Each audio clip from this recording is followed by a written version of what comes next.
On the African savanna, survival is not guaranteed by courage, but by the ability to adapt. In that arid land, Kira, a mature female honey badger, is raising her only remaining offspring, Tamu. The honey badger, scientifically known as Mellivora capensis, is a carnivorous animal belonging to the weasel family. They are known for their fearlessness, but that doesn't mean they are completely fearless. Their boldness stems from their strong bodies, large claws, powerful jaws, and aggressive reaction when threatened.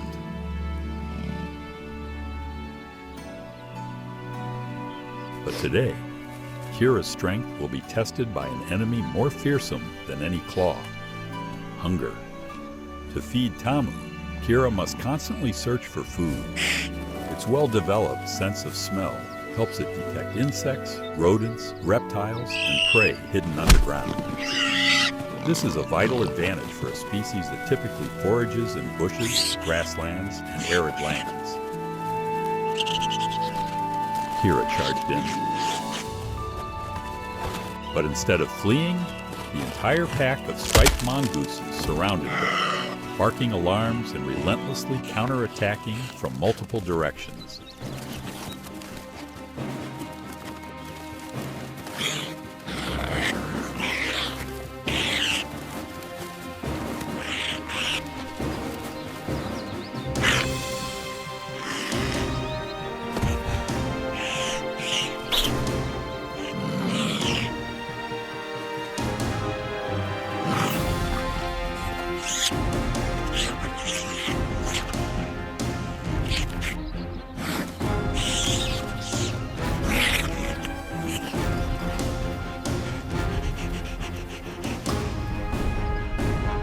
In nature, a single strong individual cannot necessarily defeat a well-coordinated group. Constantly harassed, Kira was forced to retreat. He left with an empty stomach. Kira continued deeper into the dry forest and discovered a beehive hidden inside a tree trunk. Honey badgers have a very diverse diet. They can eat bee larvae, wax, honey, and various small animals. Their relatively thick skin, dense fur, and tenacity help them withstand some bee stings. But they are not completely immune. Kira used her front claws to tear through the decaying wood, pulling out chunks of honeycomb. This is a valuable source of energy. Honey contains a lot of sugar, while bee larvae provide fat and protein. But on the steppe, food rarely belongs to a single creature. Baboons are intelligent primates with excellent eyesight, agile hands, and complex social lives. They are opportunistic predators, always ready to take advantage of the gains of other species. Kira continued to climb. Its claws, primarily made for digging, now gripped the rough crust, propelling its heavy body upwards. But this is the world of baboons. There was no meal. There was no victory. Only a young one was waiting for its return.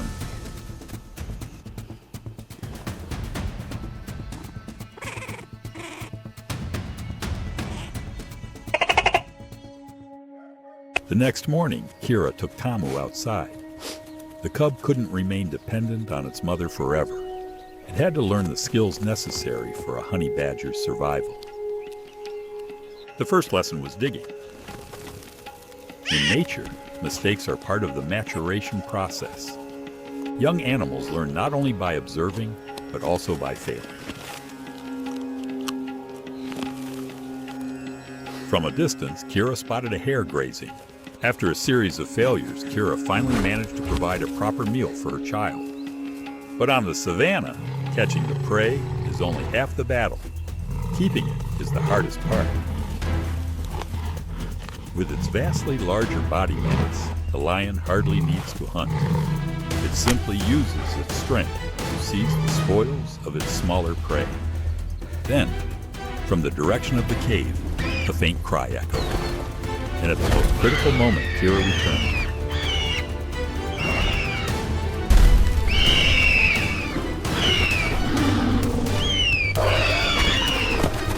Today, It didn't bring back the rabbit. It didn't get the warthog carcass. It didn't keep the beehive. But it protected the most important thing. In the wild, there are no absolute heroes, nor are there true villains. Every creature, from the tiny rabbit hiding in the meadow to the lion at the top of the food chain, is on a single mission: to survive long enough to perpetuate the next generation. In the wild, there are no absolute heroes, nor are there true villains. Every creature, from the tiny rabbit hiding in the meadow to the lion at the top of the food chain, is on a single mission: to survive long enough to perpetuate the next generation. Meanwhile, mongooses rely more on speed, alertness, and the strength of the group. Many mongoose species live in packs, using alarm calls to warn their fellow mongooses. When threatened, the entire group can surround and harass a larger enemy. This demonstrates that in nature, cooperation can sometimes overcome size disparities. High up in the trees, baboons possess a completely different survival strategy. They have excellent memories, agile hands, and a complex social structure. Baboons eat fruits, seeds, roots, insects, and sometimes even small animals. Living in groups helps them detect danger early, protect their young, and compete for important food sources. Furthermore, large eagles dominate the skies with their keen eyesight and efficient flight. From high above, they can observe even the smallest movements on the ground. Their strong legs and curved talons help them capture prey, while their hooked beaks are adapted for tearing food apart. But eagles must also choose their targets carefully. A failed attack can deplete their energy or cause injury. In nature, even the most powerful predators cannot act recklessly forever. Lions are near the top of the food chain, but their lives are far from easy. Hunting consumes a great deal of energy, and most chases don't end successfully. Therefore, lions may exploit carcasses or steal food from other species when the opportunity arises. That's not cruelty. It's nature's way of conserving energy. Every hunt, every struggle, and every escape is part of the food chain. Predators control the number of proe. Scavengers help clean the environment. Insects break down organic matter, returning nutrients to the soil. No organism exists entirely in isolation. All are connected in a fragile yet extraordinary system, where the survival of one species may depend on the survival of another. The wild doesn't teach us that the strong always win. It shows that species that adapt, cooperate, choose the right timing, and constantly learn are the ones with the greatest chance of long-term survival. Because in nature, strength can help an organism win a battle. But it is the ability to adapt that allows an entire species to survive millions of years of evolution.